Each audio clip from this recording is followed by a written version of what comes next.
everybody. Welcome back to our Advent series for 2020 Expectation. I am here with my friend and colleague, the Reverend Kristal Klemme, who serves as pastor at First Congregational Church in Plymouth, Wisconsin. Welcome, Kristal. Thank you. Thanks for being with us. So, part of why I invited Kristal to be here with us this morning is because I know that she has a story of something she never expected in her life, which was to be a teenage mom. She had her first child at 17, and it was something she didn't expect. So, Kristal, would you mind telling us more about it? Not at all. There have been all kinds of things in my life that, as I look back on, I think, my goodness, I never would have done that. I never would have experienced that. I never would have met that person or had that experience if it weren't for the fact that I was a teenage mother. The more separated I get from the first days of motherhood, the more I realized what an amazing gift it was. I did not expect that my church family would show me what it meant to be the church after I had Eric and came back to worship as a 17-year-old mom. I had folks offering to babysit, bringing groceries, and helping us through college. And really just attending to us in ways that were incredible and extravagant and so unexpected. Also, I don't think I would probably be here as a clergy person today if it weren't for being a teenage mom and having that experience of what the church can be and what the church can do when it feels called to love. And yeah, it's great.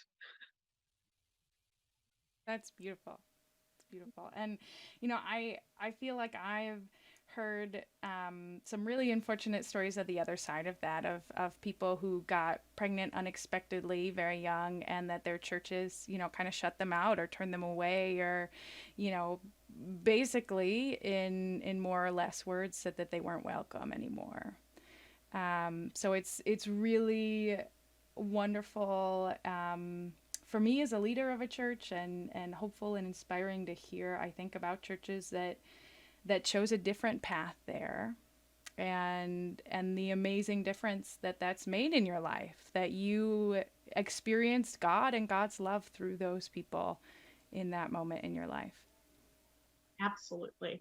And now, as a 41-year-old mother of all adult children, life is amazing. So there is that. So your church supported you in all these amazing and beautiful ways, but I gotta imagine that any time along the way in parenting, but especially in those early years, that you had some difficult moments and some hard moments, in particular related to the experience of being teenage parents, right? Absolutely, yes. Both my husband, my our Phil, Eric's father, and I had a number of really hard experiences, particularly relating to school.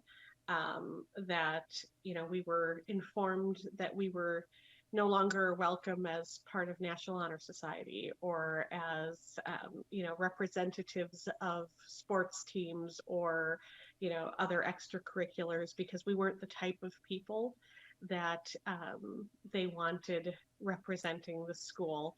There were a lot of pretty hard lessons. We had a lot of friends whose parents said, yeah, you guys aren't going to be hanging out because we're not the type of people they wanted around their kids. We have had a few apologies. We have had a few people, say, I never would have thought it would turn out this way for you. Um, you know, That's that was kind of something I was thinking and what I was going to ask next, if you felt like people were surprised, or if it was unexpected for others that, that you guys chose to keep the baby and you chose to stay together and, to create a family in this new way, whatever that was going to mean for the future. Yes. As much as people in our area tend to be very conservative about a lot of things, many of them were absolutely shocked that we were choosing to, first of all, keep the child, second of all, raise the child, and third, work on our relationship so that we could be a family together, and prioritize those things. And yeah, there was a lot of really confused and baffled people. A lot of people who encouraged us, by telling us it would never work. Um, who reminded us that this was a futile, thing to be spending our time and energy on, and that they would be there for us when we failed. And there is great great joy in coming out of the other side of all of that, able to say, the work is worth it and the struggle is worth it. Thank you, Kristal, for being with us and sharing your story. You're welcome. Thank you. Thank you all for tuning in. We will see you again tomorrow with another story about expectation.